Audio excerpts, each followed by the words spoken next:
We need to be honest with ourselves. We need to separate lies from facts, myths from reality. This is where we separate the chaff from the wheat.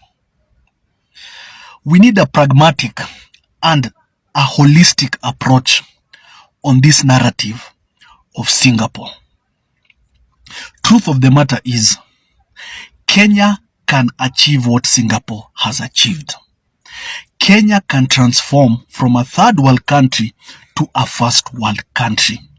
We have the capability, we have the resources, we have a workforce that is resilient, but the people in leadership are the weakest link. And as long as Kasongo is behind the wheel, just know it will be an exercise in futility. It will be a mirage. It will remain lip service. What Singapore did is totally different and in contrast in what Kenya wants to do. Singapore walk the talk, but Kenya, we talk the talk. Let's be honest with ourselves. At times, let's put emotions aside, irrespective of the politicians we support, the political divides we support, but at times we just need to be honest with ourselves. We need to be real. And the fact of the matter is, Kenya cannot achieve that Singapore status, not with the current crop of leaders we have. Let's look at some of the things Singapore did that have made it a first world country, that have made it a model for other people to use or emulate. Singapore had strategic leadership. Leadership that is driven by national interest over personal interests. Leaders that put the people first. Leaders that think about their people. And leadership is about the problems you solve. And that's what Singapore did. Strategic leadership. Prioritizing pragmatism. Doing things that you know you can achieve. Swimming within your depth and cutting your coat according to your size.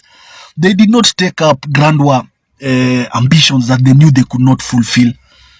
They did what they knew at that time. We have this money, this is what we can achieve. And they did it. Meritocracy. People being given jobs based on merit. You see, yes, based on merit. On somebody's qualification, somebody's experience, and that's how you got the job. Fighting corruption. That country has a zero tolerance on corruption. And the sword of corruption cuts both sides without fear or favor, irrespective of your financial status, your political affiliation. It doesn't matter. As long as you're found culpable of corruption, that sword will slay you. Singapore leveraged its location as a trade hub. They prioritized and they knew where they are located was strategic. And they used it to their advantage. Aggressively attracting foreign investment. And how do you do that? Low taxes with minimal bureaucracy.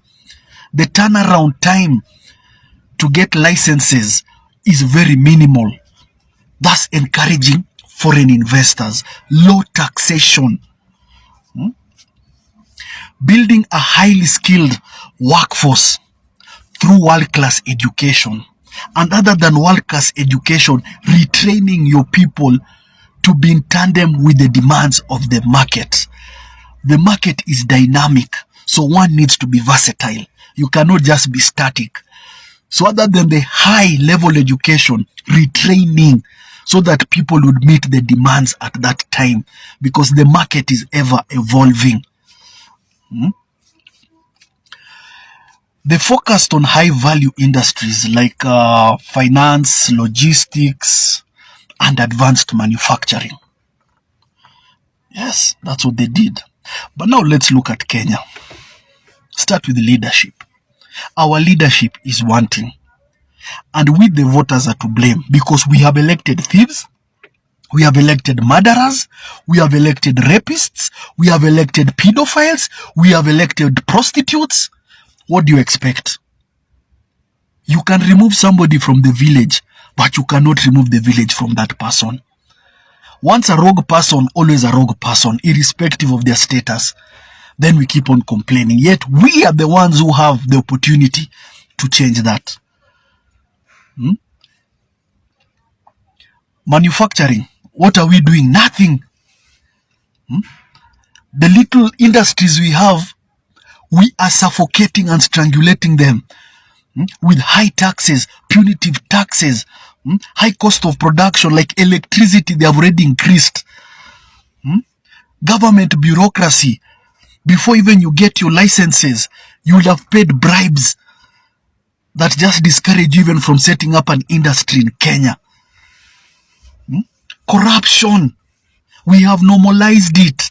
We have systemized it. Nowadays it's budgeted corruption. Bribery. Masquerading it as empowerment. Our leaders will tell you about Singapore, but they will draw the line when it comes to corruption. Singapore has a zero tolerance on corruption. But what about Kenya? We've normalized it. Corruption is our way of life. Look at our workforce. We are messing our education sector. Come next year, school fees will be so high. Free primary education is over. Tell me how many children will be outside school. Teenage pregnancies will increase. Early marriages will increase. Child labor will increase. Crime will increase, because these kids will be out of school. What do you expect them to do? They will be idle. What do you expect them to do? Let's just be honest. We are not even attracting foreign investors. Government has made the business environment so punitive. It is so hard to do business in Kenya. You have to pay bribes to get your license. You have to know a certain politician. You have to be and it is just hard. And for you to successfully set up an industry in Kenya, you must go into bed with a politician and put them as a director or a shareholder. That's how bad it is. And that's why many countries now, many investors are going to Tanzania, or they are going to Rwanda, or they are going to Ethiopia. But they are not coming to Kenya. Then look at the headlines on this newspaper, surely. With such headlines, do you think we'll ever go to Singapore? Singapore never renovated State House. Why is this man ever renovating State House? And it is a public house. He will not be there forever. What comfortability does he want to work? You spend 45 billion in 3 months. That means 15 billion per month. That's 50 million every day. And that's the money he's using to bribe people, but coloring it, putting it as empowerment. Will we ever reach Singapore when the headlines every day are like this? Instead of austerity measures, we are wasting. We are a wasteful country. Singapore we can achieve, but not with Ruto at the helm. Not with Ruto behind the steering wheel. That is a lie. Ruto cannot take us to Singapore. Maybe in his own mind, because he's in utopia and he's hallucinating. And through his Rutonomics, he thinks he's in Singapore. Everybody's in Singapore. No. You're the only one who's in Singapore. But for us, it is lip service. And we all know this Singapore narrative. It is just a campaign tool for you to be re-elected. The same way you came with wheelbarrow, hustler, mama mboga, boda boda, and you sailed through. And you think Kenyans are still foolish. You think Kenyans are foolish. Now you're selling them Singapore narrative. Again, from Singapore now, it is China. Look at Xi Jinping of China. He doesn't pay bloggers to publish the achievements the government has done.